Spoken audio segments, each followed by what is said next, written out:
Bonsoir à tous. À la une de ce journal, la consternation et la colère de toute une famille après le décès brutal de leur enfant, à peine âgé de 12 ans. Il a été électrocuté en essayant de traverser un poteau électrique tombé en ruine sur la voie publique à Douala. Ce drame remet au goût du jour les risques élevés de danger auxquels sont exposées les populations côtoyant au quotidien des poteaux électriques défectueux. À suivre dans ce journal la réaction de l'entreprise nationale d'électricité. C'est un coup de théâtre, un virage politique à 360 degrés suscite un tollé de réaction au sein de l'opinion nationale.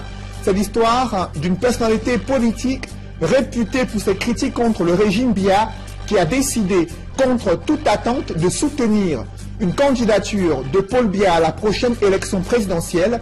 La décision de Célestin Bedzigui a fait imploser sa famille politique. Son secrétaire général, choqué, a claqué la porte. Le film d'un divorce politique sous forme de manœuvre électorale, c'est à suivre au cœur de ce journal.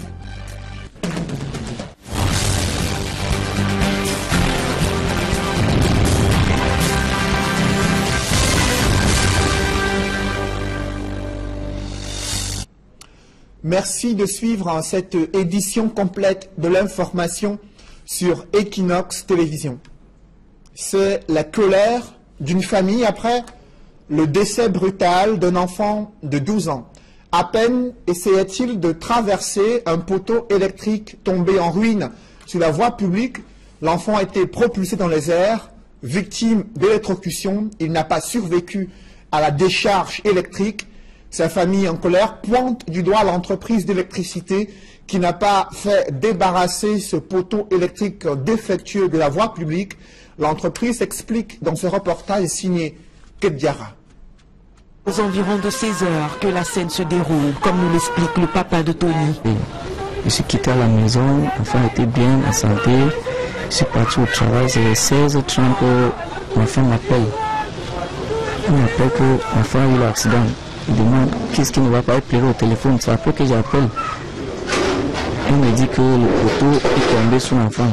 Les détails que lui donne son épouse sont froids et le verdict sans appel. Il demande comment. Il dit que le poteau est tombé et ça a explosé. Ça a brûlé l'enfant. L'enfant, on a dû amener l'enfant à l'hôpital. Donc je suis parti à l'hôpital. Je vous demande.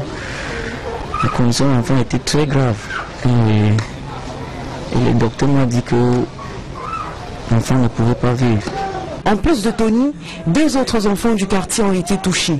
Grièvement blessés, ils sont toujours en soins intensifs. Mais pour le papa du jeune garçon décédé, il n'y a aucun doute, c'est la vétusté du poteau électrique qui a provoqué sa chute. Le poteau, ils sont arrivés, j'ai vu que le poteau était déjà périmé depuis des années. Depuis des années, plus de 10 ans même. Parce que c'est là pourri, même les produits qu'on met sur le poteau pour faire que les insectes ne mangent pas ça. C'est déjà quitté même. Parce que les insectes ont mangé le poteau même. Dépourvu de son rejeton et profondément meurtri, il fustige le silence de l'entreprise en charge de la distribution de l'énergie électrique. J'attendais, on est devenu me voir pour me demander juste pardon. Parce que c'est tout ce que je demande. Je ne demande pas grand chose. On a perdu un enfant. Il doit venir vers nous. Comme ils ont fait, ils ne font pas le travail et ils s'en foutent même des enfants qui sont au quartier. Ce n'est pas le premier enfant ça fait 2 semaines notre enfant était mort. Toujours son camarade de classe, le courant l'a tué. Donc, c'est vraiment, je ne sais pas, je ne peux pas trop parler. Rappelons que le cas de Bépandé Omnisport n'est qu'un parmi tant d'autres. Pour anticiper ce type d'événement malheureux, l'entreprise en charge de distribution de l'énergie électrique a entrepris depuis plusieurs mois de remplacer les poteaux électriques à problème implantés sur le territoire. Mais en attendant la fin de cette opération, les victimes continuent de tomber. C'est l'histoire d'une personnalité réputée pour ses critiques acerbes contre le régime Biya qui a décidé, contre toute attente, de soutenir une candidature de Paul Biya à la prochaine élection présidentielle, Célestin Bédzigui a opéré un virage politique à 360 degrés et il s'explique lors d'une rencontre qui a été menée à Monatélé dans le département du Nyon, dans la région du centre. Des précisions dans ce reportage signé Gizogo. Célestin Bédzigui soutient la candidature de Paul Biya à l'élection présidentielle de 2018. Le président du parti de l'Alliance libérale, PAL, a fait cette annonce à Monatélé lors du lancement du fonds spécial Lequier pour le soutien à la candidature de Paul Biya en 2018. Si, en regardant parmi les gens qui sont aujourd'hui candidats, on se rend compte que le président Biya va dans le sens des préoccupations des populations, eh bien, pourquoi ne pas supporter sa candidature? Et je le fais. Célestin Bédzigui met également en avant le projet de construction de la centrale hydroélectrique de Lebanga à Monatélé. Et lorsqu'une initiative est prise qui est matérialisée ou qui s'adosse sur des actes politiques majeurs comme celui qui a été posé devant par le président Biya, d'autoriser le lancement des études. Dans sa besace, des espèces sonnantes et trébuchantes pour son champion. Lequier s'est engagé à se mobiliser pour faire campagne pour lui. Et aujourd'hui, nous sommes venus dire le pari que nous avons pris, nous avons commencé à le tenir. Reste tout de même à savoir si ces désirs se trouveront satisfaits par Paul Biya, qui avait déjà refroidi la demande de la Lequier de voir anticiper la présidentielle. Après cette rencontre politique dans le département de la Lequier, la décision de Célestin Bédzigui vient de faire imploser sa formation politique. Son secrétaire général, choqué de cette décision, a claqué la porte. Denis Emilien Atangana désapprouve le soutien à une candidature de Paul Biya pour la prochaine élection présidentielle. Il tombe des nues alors qu'il venait de former une alliance politique avec Célestin Bédzigui il y a à peine 2 semaines. Le film d'un divorce politique sous forme de manœuvre électorale. C'est dans ce reportage de Emmanuel Diop et Gizogo. Entre Célestin Bédzigui et Denis Emilien Atangana, c'est le divorce. Le néo-secrétaire général du parti de l'Alliance libérale, PAL, vient de jeter l'éponge. Ce qui explique cette démission, c'est le fait que je reste constant et cohérent dans le combat que je mène, dans mes convictions. Il explique que sa démission est consécutive à la participation du président du PAL au lancement du fonds de soutien à la candidature de Paul Biya en 2018 à Monatélé récemment. La surprise est que le président aurait fait une promesse de 500 000 francs ou bien il a fait un dépôt de 500 000 francs pour cette campagne-là sans m'en informer. J'ai trouvé que cette collaboration ne pouvait pas continuer.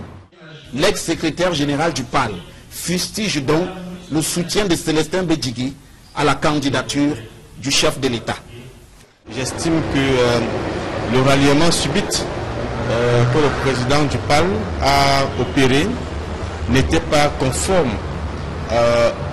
au consensus de mon adhésion au PAL et de l'acceptation de mon poste de secrétaire général. À l'en croire, cette posture de Célestin Bédzigui écorne la ligne directrice que le PAL s'est fixée. Il était question qu'on fasse du PAL un parti national qui se positionne sur l'échiquier politique avec une offre politique qui permettra aux Camerounais de comprendre que la prospérité économique est possible. Il était aussi question qu'on focalise notre attention sur le département de la Lequier. Et moi personnellement, engagé pour être le prochain maire de Monatélé, nous avons passé des accords et qu'il soutenait effectivement ma candidature. Par ricochet, poursuit-il, c'est toute la stratégie électorale de ce parti qui s'écroule ainsi. Le fait d'aller s'associer au RDPC et de battre campagne pour le candidat de RDPC, cela rendait difficile ma mission d'implanter déjà le PAL sur le plan national et au niveau du département de la Lequier, de telle sorte que les 9 arrondissements puissent avoir des listes pour pouvoir montrer à la jeunesse de la Lequier une nouvelle voie. Il ne lui reste, conclut-il, qu'à prendre un autre chemin pour son avenir politique. Nous nous sommes donc décidés de mettre sur pied un nouveau parti qu'on appelle le Front des démocrates camerounais, en abrégé FUDC, qui sera dans les prochains jours déposé dans les statuts et la procédure de légalisation et déclaration sera engagée auprès des services compétents du ministère de l'administration territoriale et de la décentralisation. Après le MRC et le PAL, c'est un nouvel épisode politique que va écrire Denis Emilien Atangana. Au-delà de ces batailles politiques qui font rage dans la région du centre, les populations, elles, restent confrontées à un sous-développement criard dans plusieurs départements de cette région. C'est le cas dans le Mbam-Ekim. Là-bas, rallier la localité de Ntui est un véritable parcours du combattant. Les routes sont impraticables. La seule voie de transport, c'est le fleuve Nachigal. Mais le bac est en panne. Du coup, les populations broient du noir. C'est un grand reportage signé Joël Essengue et Marcelin Gansop. Quelle que soit la route que l'on emprunte, l'accès à la ville de Ntui, dans le Mbam-Ekim, est un véritable casse. Saint-Tui, en passant par le pont de l'enfance. Vous avez vu, tout au long de la route, c'est les nuages de poussière avec son cortège de maladies qui vous accueille jusqu'à l'entrée de la ville.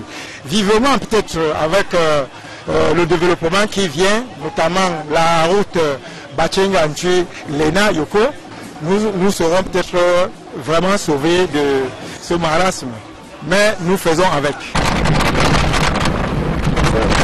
Que ce soit en saison de pluie ou en saison sèche, comme c'est le cas en ce moment, il faut s'armer d'une bonne dose de patience et avoir la chance de prendre place à bord d'un véhicule adapté pour braver la souffrance imposée par le très mauvais état de la route. Le Mbam-Ekim est un vaste département très enclavé. Et quand vous prenez la bretelle qui vient de ça pour aller Ntui, c'est le véritable parcours du combattant. Quand vous prenez même celle qui doit rallier Natigal et les autres artères de Yaoundé, notamment au Bala, c'est encore grave parce que là le bac même est défectueux, il est en panne. Ce qui fait que nous travaillons dans des conditions difficiles. À cela, il faut ajouter d'autres difficultés auxquelles les populations de Ntui font face au quotidien. Notamment l'eau. Il manque cruellement de l'eau, ce qui fait que on est réduit à avoir forcément la fièvre typhoïde. Et l'électricité, quand ça vient, c'est parfois un clignotant. Donc, ça ne permet véritablement pas aux jeunes et même aux enfants d'apprendre dans les conditions les meilleures. Et il y a également le grand banditisme qui est en train de faire véritablement son lit. Heureusement, avec l'administrateur qui est arrivé, il a mis des bouchées doubles pour que des comités de vigilance soient mis dans tous les quartiers et nous espérons que nous allons connaître d'ici peu la paix. Ce n'est donc pas exagéré lorsque le maire de Ntui affirme que sa ville est très enclavée. C'est compliqué, nous sommes enclavés. Et je crois qu'avec les projets connexes, n'est-ce pas, on va améliorer, n'est-ce pas, cette voirie urbaine. Il s'agit pourtant du chef-lieu du département du Mbam-Ekim qui aurait pu mériter un bien meilleur sort que non. En effectuant un tour de ville, force est de constater que le retard de développement est suffisamment criard. Une bonne note tout de même dans ce tableau noir, c'est la construction en cours du siège de la mairie, un ouvrage futuriste qui a reçu la visite du gouverneur de la région du centre. Alors j'ai tenu, n'est-ce pas, que cet ouvrage soit, n'est-ce pas, dans ce nouveau quartier, parce qu'en ville, c'est-à-dire dans la ville d'Ntui, c'est comme un pâté. Et pour agrandir la ville, j'ai préféré, n'est-ce pas, bâtir cet hôtel de ville à cet endroit. Là-bas, à la fin de l'année, ce sera livré. L'annonce du bitumage de la route qui va de Bachenga à Yoko, en passant par Ntui, est aussi source de beaucoup d'espoir en des lendemains meilleurs. En attendant, les populations de Ntui et de ses environs souffrent le martyre d'un bac qui tombe régulièrement en panne, comme c'est le cas en ce moment. Alors que les principales voies d'accès au chef-lieu du département sont fortement dégradées. Et bienvenue le calvaire. C'est une question qui taraude l'esprit de certains Camerounais. Pourquoi le bilinguisme peine à être effectif à travers le triangle national? Des spécialistes dénoncent l'attitude de certains Camerounais d'expression française. Ayant peur de mal s'exprimer en anglais, ils font peu d'efforts pour enrichir leur vocabulaire et améliorer leur grammaire. Très peu s'inscrivent à l'apprentissage de la langue anglaise, qui est l'une des deux langues officielles au Cameroun. Le constat a été fait dans la région de l'Ouest. Reportage d'Alaskana et Jean-Paul Chouniat. La problématique du bilinguisme n'a jamais été autant d'actualité dans notre pays qu'en ce moment où des remous sociaux font des vagues dans les régions du sud-ouest et du nord-ouest. Pour l'autorité administrative, l'effectivité du bilinguisme coince dans la volonté d'apprentissage. La remarque pertinente que nous faisons, c'est qu'il y a comme une sorte de honte pour nos frères francophones de faire des erreurs. Pourtant, si l'on ne fait pas des erreurs, on ne peut pas être parfait. Plus que par le passé, les populations de l'Ouest, si proches des deux régions anglophones, doivent donc se mettre au plus vite à l'école du bilinguisme. Et ce sont ces tout petits d'une école maternelle du Kunki qui lancent un appel retentissant à tous.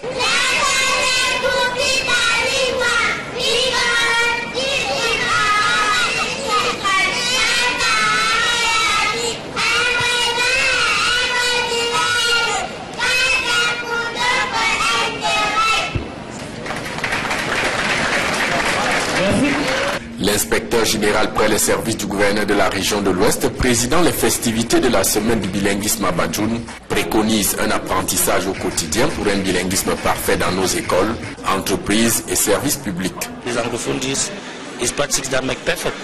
Et comme je disais tout à l'heure, pourquoi ne pas commencer par exemple à apprendre un nouveau mot en anglais par jour? On verra ce que ça donnera à la fin de l'année. Pour atteindre cet objectif, le peuple camerounais et la commission Moussongé ont encore du chemin à faire dans la promotion réelle du bilinguisme au Cameroun.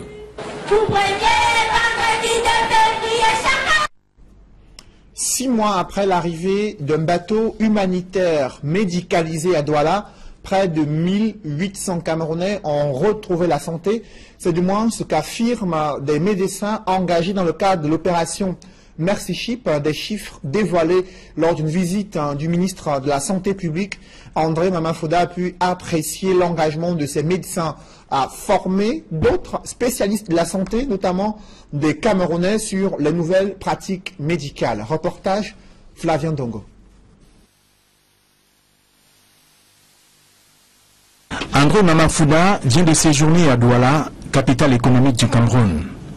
Le ministre de la Santé publique est venu évaluer le niveau de prise en charge des patients reçus dans le cadre de l'opération Mercy Ship. En termes d'évaluation de cette mission humanitaire à mi-parcours, parce que c'est tout de même depuis août, nous avons quasiment atteint 1800 grandes opérations. Ces patients traités et recensés dans les différentes régions du pays sont victimes de plusieurs pathologies. Nous avons vu une dame qui avait un gros quadre et qu'elle porte depuis 20 ans. Nous avons vu un monsieur avec une tumeur maxillofaciale qui porte depuis une quinzaine d'années. C'est des personnes qui avaient perdu tout espoir. Après le bateau hôpital, le patron de la santé publique et son équipe ont visité les malades pris en charge à l'hôpital La Quintini de Douala, également à l'hôpital des Nilons, où l'une des plus jeunes patientes qui attend la seconde opération après la première, due à un traumatisme facial, voudrait déjà retourner à l'école. Elle veut aller à l'école, que prochainement elle puisse aussi parler en français. Elle vous remercie toujours. Sûrement qu'avec la seconde et la troisième opération, le résultat sera encore meilleur et la petite Katouni pourra donc aller à l'école en septembre prochain. Nous rendons donc grâce à Dieu qui permet toutes ces merveilles. Le membre du gouvernement s'est voulu rassurant quant à la suite du traitement des différents cas après le départ du bateau hôpital. Parmi les décisions qui sont prises aujourd'hui, c'est la vulgarisation du traitement du pied-beau. Et nous avons déjà un centre qui est au niveau du Hope Center de Nilon et qui va rester. Donc c'est un élément important. Alors que Mercy Ship achève sa mission au Cameroun dans 6 mois, l'autre volet attendu par André Mamafouda est la formation du personnel médical local par des spécialistes du Mercy Ship pour la suite de la prise en charge des maladies rares. Nous avons également commencé à apprécier les centres d'excellence par rapport aux différents hôpitaux.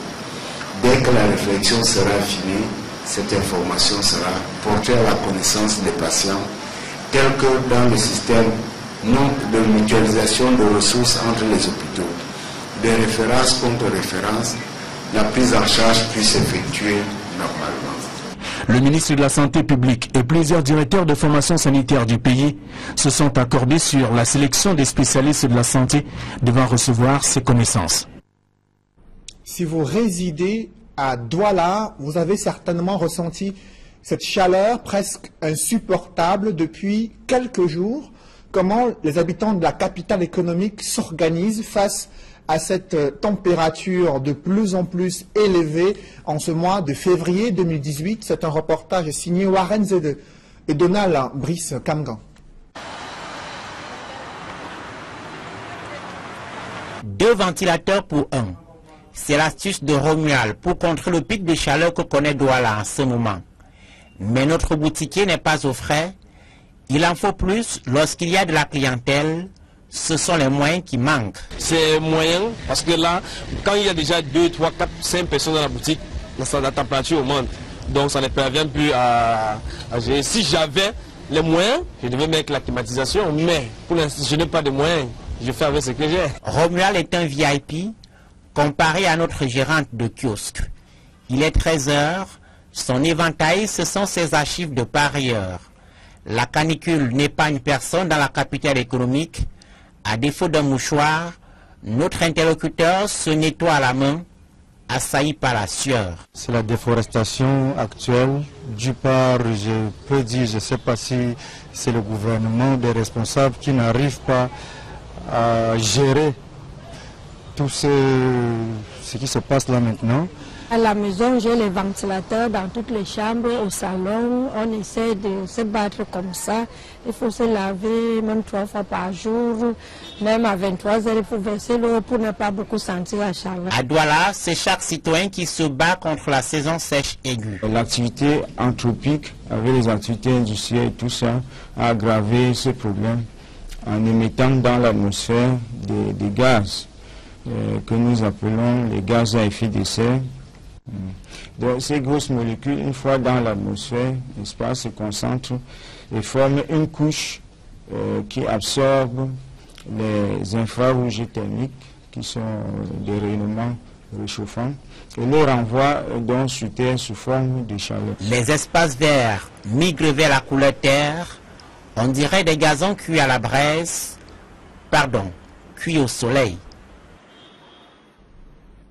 Malgré cette chaleur presque étouffante dans la capitale économique du Cameroun, les habitants de la ville de Douala aiment bien, durant les heures de pause, se retrouver dans des restaurants de fortune situés non loin des grands carrefours et même en plein centre-ville, vulgairement appelés tourne d'eau. Ils sont de plus en plus sollicités par des Camerounais en raison des mets traditionnels vendus à des prix relativement bas, mais les conditions d'hygiène laissent à désirer. Reportage Julienne Berthe-Bissaille.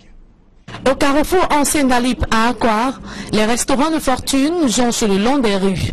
Nous sommes à Douala, cité économique du Cameroun.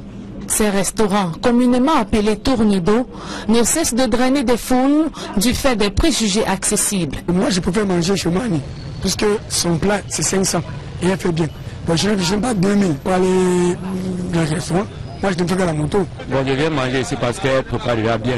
Et quand je mange ici, je trouve mon compte. C'est-à-dire le goût, ce que je recherche, et je suis rassasié. Donc, le plat varie. Ça va de 300 à 500. Riz, sauce tomate, couscous de maïs, ndolé sont la plupart du temps les plats les plus sollicités. Et chacun trouve son compte. Elle fait bien, c'est pour ça que je quitte mon domaci pour venir ici manger. Ouais, c'est bon, c'est bon. Ouais, c'est très bon. Ça, c'est très bien. C'est pas trop pimenté, pas trop de sel. C'est normal, c'est bon. Et j'ai dégusté, le plat est tellement délicieux. J'aimerais que prochainement, en repassant ici, là, je remange encore chez la même maman. Oui, franchement, parce que le plat est tellement parfait. Ces repas, appréciés par plus d'un chez Maman Mani, sont le fruit d'un sacrifice quotidien. Ici, à 12 h, le décor est planté pour servir le premier client. J'arrive ici de lundi à vendredi, de midi 30, 13 h. Donc je n'ai pas une heure fixe. Donc l'embouteillage peut me bloquer en route. Je quitte même à midi, j'arrive à midi 30. Ça dépend comment va le marché. Parce que les clients peuvent vite venir, ils mangent vite, je finis à 16h ou même à 17h. Malgré son dévouement au service, tout n'est pas rose pour cette sexagénaire. Toujours, il y a les clients malhonnêtes qui mangent et ils ne payent pas. Ils mangent 2, 3 fois, ils fuient. Tu veux faire comment?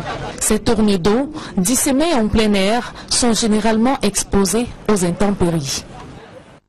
Je vous souhaite un bon appétit si vous êtes à table en train de suivre la meilleure chaîne d'information au Cameroun.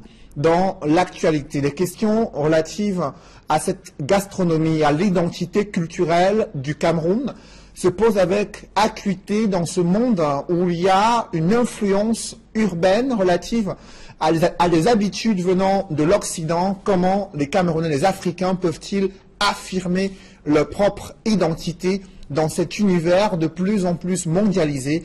C'est un reportage signé Isabelle Carole Zoupet. La colonisation de l'Afrique a impacté la vie des Africains partout dans le monde et continue encore de nos jours. Le continent africain porte de graves séquelles dont l'une n'est autre que l'aliénation culturelle, ce qui a conduit à la perte de plusieurs valeurs. La mort d'une culture, la disparition d'une culture. Et j'ai peur que l'on ne puisse passer de l'écocide au génocide. Et la voie royale, pour éviter donc la déculturation, la décivilisation, l'effet aussi, c'est la redécouverte de notre passé. Les Africains se trouvent pris au piège de tant de pseudo-valeurs qui les dépersonnalisent, d'où l'urgence d'un réveil de conscience pour une révolution africaine. Le constat est clair, bon nombre d'entre eux fuient leur identité, leur réalité culturelle. Il faut que les Africains, les Camerounais redécouvrent, n'est-ce pas, les systèmes alimentaires de leurs ancêtres. Aujourd'hui, qu'est-ce que nous consommons? Les pizzas, qu'est-ce que nous consommons? Tout ce qui nous vient des autres. Nous abhorrons des noms qui nous ont été pratiquement imposés par le baptême, alors que nous avons des patronymes et dans nos cultures, il y avait également des prénoms. Mais sauf que la conception que nous avons du prénom, c'est que le prénom est le nom occidental, prénom, et le nom familial doit donc soit masculin. Non, prénom veut dire seulement dire le nom individuel qui nous distingue des autres membres de la famille. Il revient donc à tous d'organiser la purification de leur arbre généalogique ainsi taché de se nettoyer des malédictions qui noircissent leurs gènes. D'où le thème pour cette deuxième édition du festival Essimo de Boissolo, être soi-même pour être libre pour une renaissance spirituelle initiatique. Personne n'a oublié cette performance inédite des Lions Indomptables. C'était en février 2017 qu'il décrochait le 5e sacre sur le plan continental, sacré champion d'Afrique, vainqueur de la CAN Gabon 2017. Un an plus tard, les Camerounais sont désabusés par les contre-performances enchaînées par les Lions Indomptables. Juste après ce sacre, ils évoquent ces moments inoubliables qui contrastent avec l'actuelle position des Lions Indomptables sous l'échiquier africain. C'est un reportage de François Dikoumet et Étienne Pascal Azégué. Il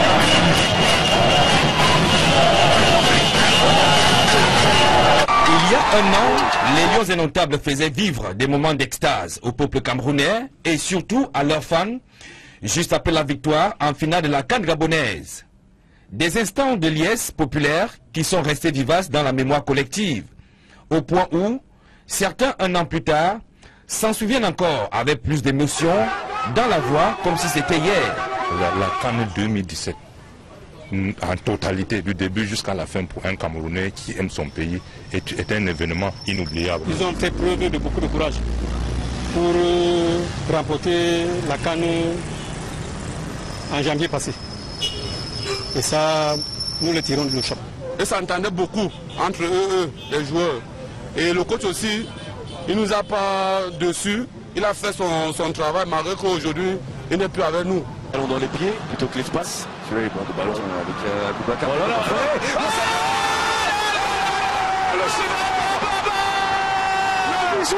le bijou offert par Vincent Boubacar. Quelle folie! complètement changé le visage des Camerounais dans ce match, dans cette finale. Et c'est lui qui vient marquer son premier. La bande à Hugo Broos a ainsi frappé un coup au Gabon au moment où les bookmakers ne leur donnaient pas favori. Un sentiment qui était par ailleurs partagé par certains Camerounais qui ne croyaient pas du tout aux chances des Lions dans cette CAN. La manière que nous nous sommes battus jusqu'à atteindre, jusqu'à rentrer avec ces cas, c'était pas surprise pour moi. Donc je ne crois pas trop à ces gars. Le souvenir qui m'a marqué pour les Lions à la CAN 2017, c'était une équipe moribonde, une équipe qu'on ne croyait même pas qu'elle devait arriver. Ces mêmes fans se plaignent aujourd'hui que certains joueurs de la sélection nationale du Cameroun soient tombés dans certains travers qui ont conduit à la non-qualification du Cameroun au mondial russe 2018. Bon, mais après, ils sont rentrés comme d'habitude, tombés dans les travers avec les problèmes internes de notre football. Le football en Cameroun surtout. Si les Lions indomptables ont fait rêver bon nombre de Camerounais à la CAN gabonaise, il convient de reconnaître aujourd'hui que ces mêmes Lions suscitent des inquiétudes au sein de la population au vu des contre-performances qui ont suivi la victoire pour le 5e trophée continental du Cameroun.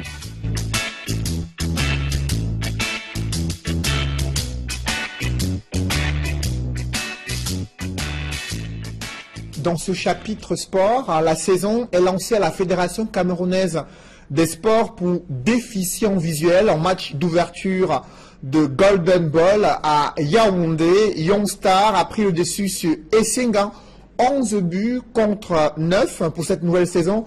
Cette fédération espère qualifier ses athlètes pour les compétitions africaines et internationales. Reportage Ike Cyril.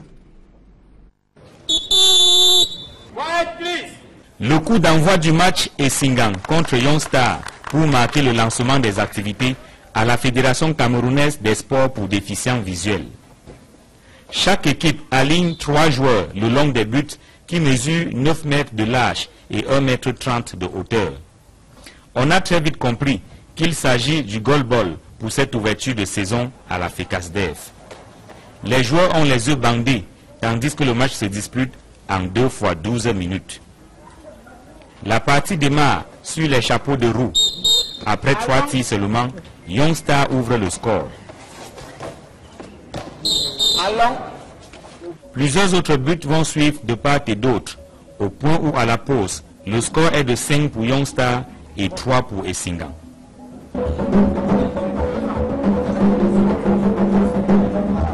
À la reprise, Young Star injecte du sang neuf en faisant entrer Guillaume Atangana à la place de Yannick Tchala. Le coaching n'est pas payant, puisque dans la minute qui suit, l'équipe prend un but. Le match se poursuit avec des tirs nourris dans un camp comme dans l'autre. Au coup de sifflet final, Young Star l'emporte 11 contre 9. Je suis vraiment trop ému, je suis trop content de ma première victoire face à cette équipe qui a toujours été une équipe redoutable envers moi. Je me souviens lors de la finale du Cameroun, je l'ai perdu. La semaine passée, j'ai encore perdu. Je pense que si aujourd'hui j'ai gagné, ça veut dire que j'ai fait des progrès. Je suis content de moi et vraiment ça va beaucoup m'encourager. À travers cette prestation, Young Star et Essingan donnent le ton d'une saison riche à la Fédération camerounaise des sports pour déficients visuels. Nous plaçons cette nouvelle saison sur le signe de la redynamisation parce que la saison sportive dernière, nous avons observé comme une sorte de relâchement. Au terme de plusieurs réunions que nous avons eues au niveau du bureau directeur, nous avons pensé qu'il était bon de repartir sur le terrain, de rebooster les différents bureaux pour que les activités reprennent et que les enfants soient prêts à parer à toute éventualité au cas où nous sommes appelés à représenter notre pays au niveau international. Que d'ambition finalement à la FECASDEF qui se distingue des autres. Contrairement aux tergiversations que l'on voit ailleurs, le calendrier intégral de la saison ici est connu et rendu public. Mesdames, Messieurs, c'est la fin de ce journal. Merci de l'avoir suivi. Juste après cette édition du 20h, l'émission Parole de femmes, présentée par Julingue Nyondé. Bonne soirée. sur Equinox Télévision.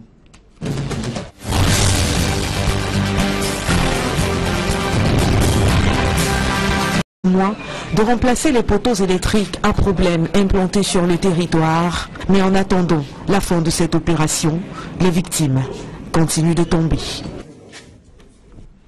C'est l'histoire d'une personnalité réputée pour ses critiques acerbes contre le régime Biya qui a décidé, contre toute attente, de soutenir une candidature de Paul Biya à la prochaine élection présidentielle. Célestin Bedzigui a opéré un virage politique à 360 degrés et il s'explique lors d'une rencontre qui a été menée à Monatélé dans le département du Nyang, dans la région du centre. Des précisions dans ce reportage signé Gizogo.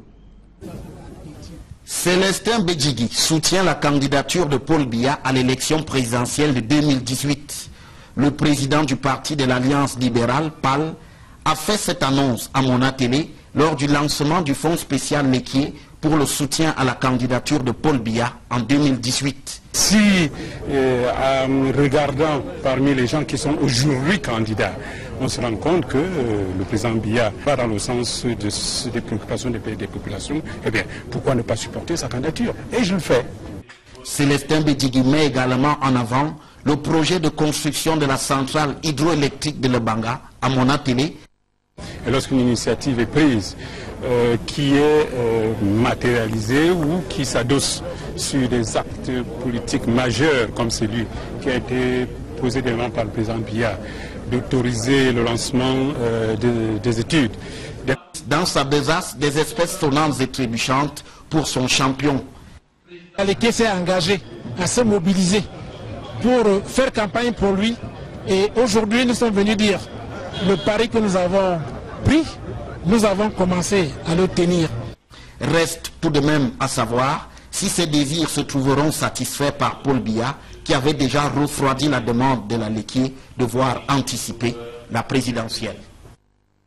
Après cette rencontre politique dans le département de la Lequier, la décision de Célestin Bedzigui vient de faire imploser sa formation politique. Son secrétaire général, choqué de cette décision, a claqué la porte. Denis Emilien Atangana désapprouve le soutien à une candidature de Paul Biya pour la prochaine élection présidentielle. Il tombe des nues alors qu'il venait de former une alliance politique avec Célestin Bedzigui il y a à peine 2 semaines. Le film d'un divorce politique sous forme de manœuvre électorale. C'est dans ce reportage de Emmanuel Diop et Gizogo. Entre Célestin Bedzigui et Denis Emilien Atangana, c'est le divorce. Le néo-secrétaire général du parti de l'Alliance libérale, PAL, vient de jeter l'éponge. Ce qui explique cette démission, c'est le fait que je reste constant et cohérent dans le combat que je mène, dans mes convictions. Il explique que sa démission est consécutive à la participation du président du PAL au lancement du fonds de soutien à la candidature de Paul Biya en 2018 à Monatélé récemment.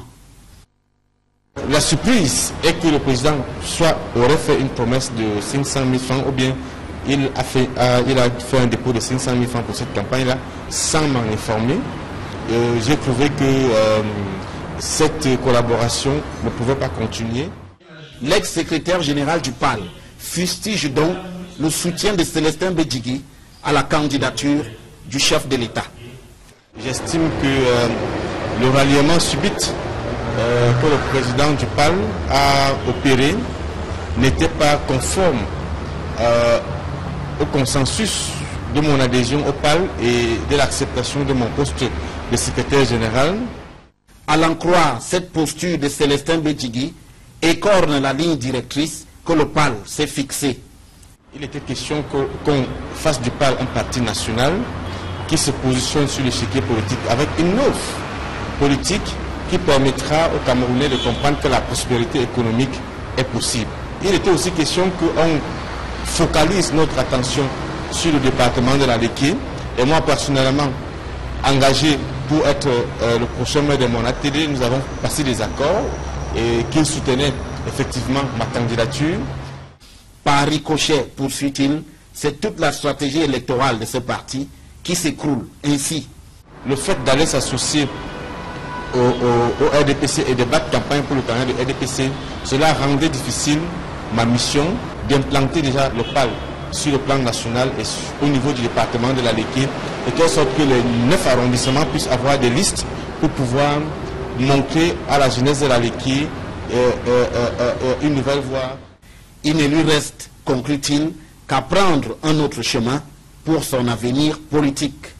Nous nous sommes donc décidés de mettre sur pied un nouveau parti qu'on appelle le Front des démocrates camerounais, en abrégé FUDC, qui sera dans les prochains jours déposé dans les statuts, et la procédure de légalisation et déclaration sera engagée auprès des services compétents du ministère de l'administration territoriale et de la décentralisation.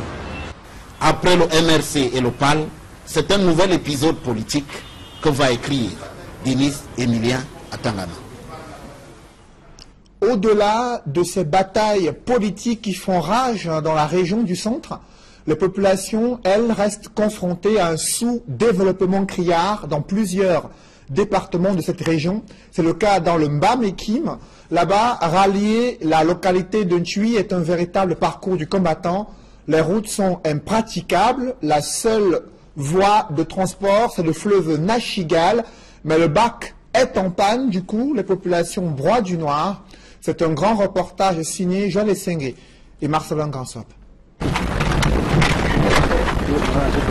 Quelle que soit la route que l'on emprunte, l'accès à la ville de Ntui, dans le Mbam-Ekim, est un véritable casse. Comme Saint-Tui, en passant par le pont de l'enfance. Vous avez vu, tout au long de la route, c'est les nuages de poussière avec son cortège de maladies qui vous accueille jusqu'à l'entrée de la ville. Vivement peut-être avec le développement qui vient, notamment la route Bachenga-Ntui, Lena, Yoko, nous serons peut-être vraiment sauvés de ce marasme. Mais nous faisons avec. Que ce soit en saison de pluie ou en saison sèche, comme c'est le cas en ce moment, il faut s'armer d'une bonne dose de patience et avoir la chance de prendre place à bord d'un véhicule adapté pour braver la souffrance imposée par le très mauvais état de la route. Le Mbam-Ekim est un vaste département très enclavé. Et quand vous prenez la bretelle qui vient de ça pour aller Dieu, c'est le véritable parcours du combattant. Quand vous prenez même celle qui doit rallier Natigal et les autres artères de Yaoundé, notamment au Bala, c'est encore grave parce que là le bac même est défectueux, il est en panne. Ce qui fait que nous travaillons dans des conditions difficiles. À cela, il faut ajouter d'autres difficultés auxquelles les populations de Ntui font face au quotidien. Notamment l'eau. Il manque cruellement de l'eau, ce qui fait que on est réduit à avoir forcément la fièvre typhoïde. Et l'électricité, quand ça vient, c'est parfois un clignotant. Donc, ça ne permet véritablement pas aux jeunes et même aux enfants d'apprendre dans les conditions les meilleures. Et il y a également le grand banditisme qui est en train de faire véritablement son lit. Heureusement, avec l'administrateur qui est arrivé, il a mis les bouchées doubles pour que des comités de vigilance soient mis dans tous les quartiers et nous espérons que nous allons connaître d'ici peu la paix. Ce n'est donc pas exagéré lorsque le maire de Ntui affirme que sa ville est très enclavée. C'est compliqué, nous sommes enclavés. Et je crois qu'avec les projets connexes, n'est-ce pas, on va améliorer, n'est-ce pas, cette voirie urbaine. Il s'agit pourtant du chef-lieu du département du Mbam-Ekim qui aurait pu mériter un bien meilleur sort qu'un homme. En effectuant un tour de ville, force est de constater que le retard de développement est suffisamment criard. Une bonne note tout de même dans ce tableau noir, c'est la construction en cours du siège de la mairie, un ouvrage futuriste qui a reçu la visite du gouverneur de la région du centre. Alors j'ai tenu, n'est-ce pas, que cet ouvrage soit, n'est-ce pas, dans ce nouveau quartier, parce qu'en ville, c'est-à-dire dans la ville d'Ntui, c'est comme un pâté. Et pour agrandir la ville, j'ai préféré, n'est-ce pas, bâtir cet hôtel de ville à cet endroit. Là-bas, à la fin de l'année, ce sera livré. L'annonce du bitumage de la route qui va de Bachenga à Yoko, en passant par Ntui, est aussi source de beaucoup d'espoir en des lendemains meilleurs. En attendant, les populations de Ntui et de ses environs souffrent le martyre d'un bac qui tombe régulièrement en panne, comme c'est le cas en ce moment. Alors que les principales voies d'accès au chef-lieu du département sont fortement dégradées. Et bienvenue le calvaire. C'est une question qui taraude l'esprit de certains Camerounais. Pourquoi le bilinguisme peine à être effectif à travers le triangle nationale, des spécialistes dénoncent l'attitude de certains Camerounais d'expression française.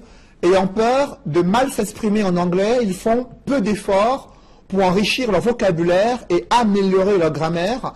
Très peu s'inscrivent à l'apprentissage de la langue anglaise, qui est l'une des 2 langues officielles au Cameroun. Le constat a été fait dans la région de l'Ouest. Reportage d'Alaskana et Jean-Paul Chouniat. La problématique du bilinguisme n'a jamais été autant d'actualité dans notre pays qu'en ce moment où des remous sociaux font des vagues dans les régions du sud-ouest et du nord-ouest. Pour l'autorité administrative, l'effectivité du bilinguisme coince dans la volonté d'apprentissage. La remarque pertinente que nous faisons, c'est qu'il y a comme une sorte de honte pour nos frères francophones de faire des erreurs. Pourtant, si l'on ne fait pas des erreurs, on ne peut pas être parfait. Plus que par le passé, les populations de l'Ouest, si proches des 2 régions anglophones, doivent donc se mettre au plus vite à l'école du bilinguisme. Et ce sont ces tout petits d'une école maternelle du Kunki qui lancent un appel retentissant à tous.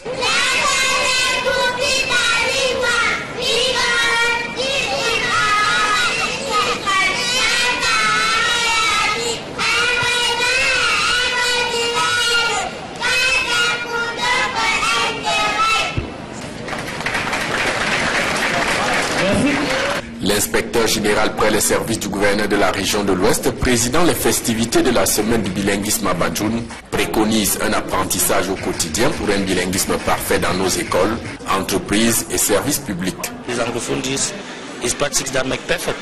Et comme je disais tout à l'heure, pourquoi ne pas commencer par exemple à apprendre un nouveau mot en anglais par jour? On verra ce que ça donnera à la fin de l'année. Pour atteindre cet objectif, le peuple camerounais et la commission Moussongé ont encore du chemin à faire dans la promotion réelle du bilinguisme au Cameroun.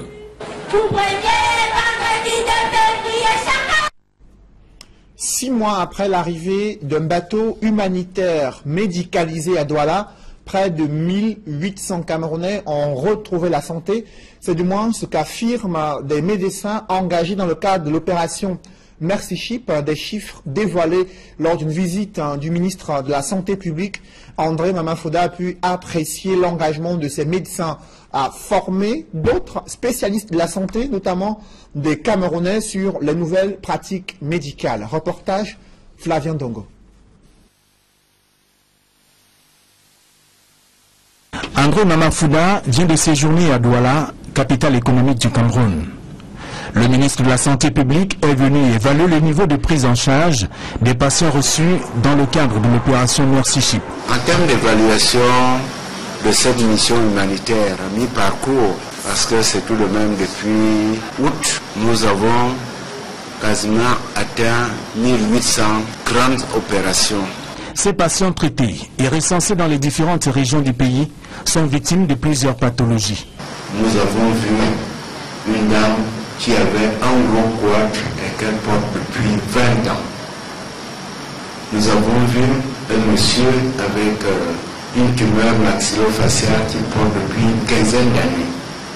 C'est des personnes qui avaient perdu tout espoir. Après le bateau hôpital, le patron de la santé publique et son équipe ont visité les malades pris en charge à l'hôpital La Quintini de Douala, également à l'hôpital des Nilons, où l'une des plus jeunes patientes qui attend la seconde opération après la première, due à un traumatisme facial, voudrait déjà retourner à l'école.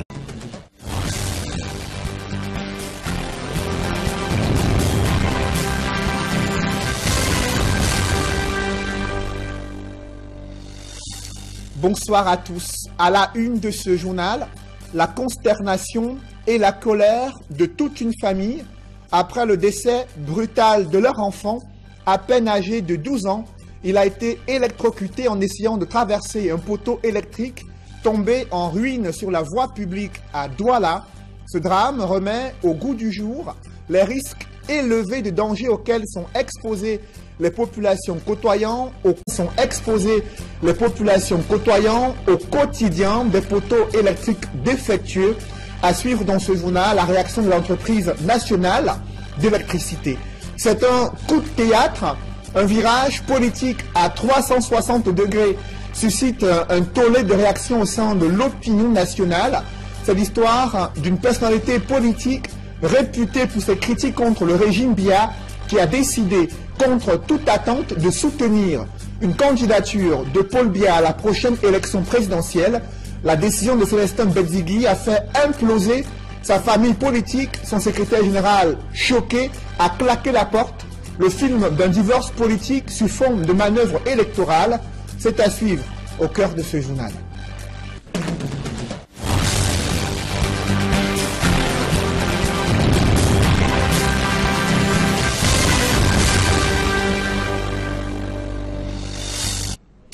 Merci de suivre cette édition complète de l'information sur Equinox Télévision.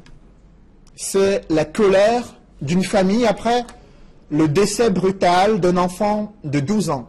À peine essayait-il de traverser un poteau électrique tombé en ruine sur la voie publique. L'enfant a été propulsé dans les airs, victime d'électrocution. Il n'a pas survécu à la décharge électrique. Sa famille en colère pointe du doigt l'entreprise d'électricité qui n'a pas fait débarrasser ce poteau électrique défectueux de la voie publique. L'entreprise explique dans ce reportage signé Keddiara. Aux environs de 16 heures que la scène se déroule, comme nous l'explique le papa de Tony. Je suis quitté à la maison, l'enfant était bien, en santé. Je suis parti au travail, c'est 16h30 que l'enfant m'appelle. Il m'appelle que l'enfant a eu l'accident. Il demande qu'est-ce qui ne va pas éclairer au téléphone. C'est après que j'appelle. Il me dit que le poteau est tombé sur l'enfant. Les détails que lui donne son épouse sont froids et le verdict sans appel. Il demande comment, on va dire que le poteau est tombé et ça a explosé, ça a brûlé l'enfant. L'enfant, on a dû amener l'enfant à l'hôpital. Donc je suis parti à l'hôpital. Je vous demande, la condition de l'enfant était très grave. Et le docteur m'a dit que l'enfant ne pouvait pas vivre. En plus de Tony, 2 autres enfants du quartier ont été touchés. Grièvement blessés, ils sont toujours en soins intensifs. Mais pour le papa du jeune garçon décédé, il n'y a aucun doute, c'est la vétusté du poteau électrique qui a provoqué sa chute. Le poteau, ils sont arrivés, j'ai vu que le poteau était déjà périmé depuis des années. Depuis des années, plus de 10 ans même. Parce que c'est là pourri, même les produits qu'on met sur le poteau pour faire que les insectes ne mangent pas ça, c'est déjà quitté même. Parce que les insectes sont mangés le poteau même. Dépourvu de son rejeton et profondément meurtri, il fustige le silence de l'entreprise en charge de la distribution de l'énergie électrique. J'attendais, on est venu me voir pour me demander juste pardon, parce que c'est tout ce que je demande. Je ne demande pas grand chose. On a perdu un enfant, il doit venir vers nous. Comme ils ne font pas le travail et ils s'en foutent même des enfants qui sont au quartier. Ce n'est pas le premier enfant ça fait 2 semaines que notre enfant était mort. Toujours son camarade de classe, le courant l'a tué. Donc, c'est vraiment, je ne sais pas, je ne peux pas trop parler. Rappelons que le cas de Bépandé Omnisport n'est qu'un parmi tant d'autres. Pour anticiper ce type d'événement malheureux, l'entreprise en charge de distribution de l'énergie électrique a entrepris depuis plusieurs... Elle veut aller à l'école, que prochainement elle puisse aussi parler en français. Et vous remercie toujours. Sûrement qu'avec la seconde et la troisième opération, le résultat sera encore meilleur. Et la petite Catherine pourra donc aller à l'école en septembre prochain.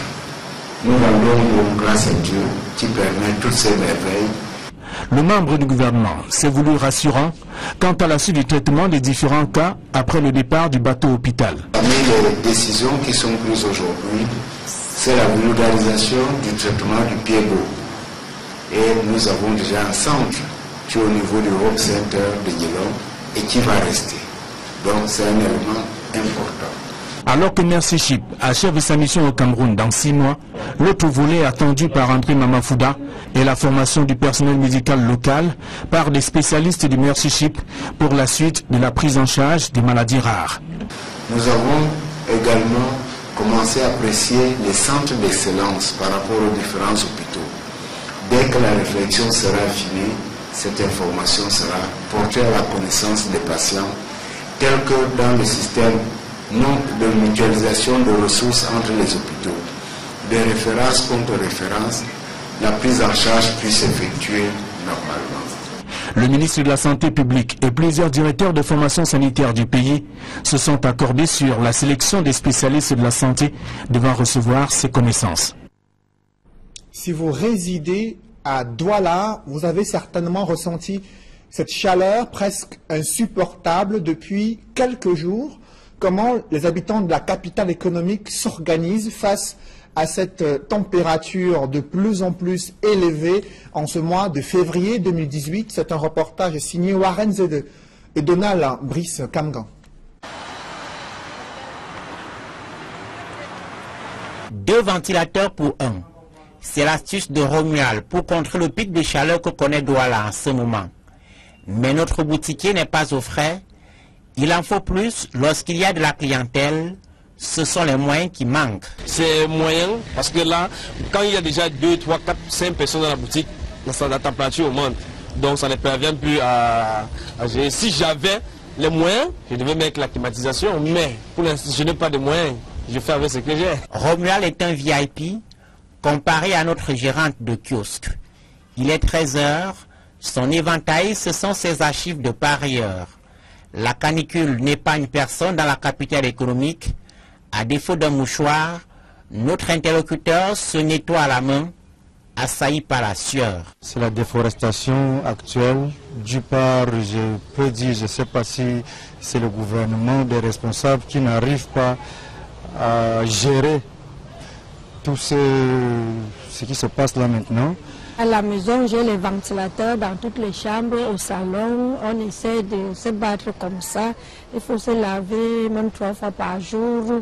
Même à 23 h, il faut verser l'eau pour ne pas beaucoup sentir la chaleur. À Douala, c'est chaque citoyen qui se bat contre la saison sèche aiguë. L'activité anthropique, avec les activités industrielles et tout ça, a aggravé ce problème en émettant dans l'atmosphère des gaz que nous appelons les gaz à effet de serre.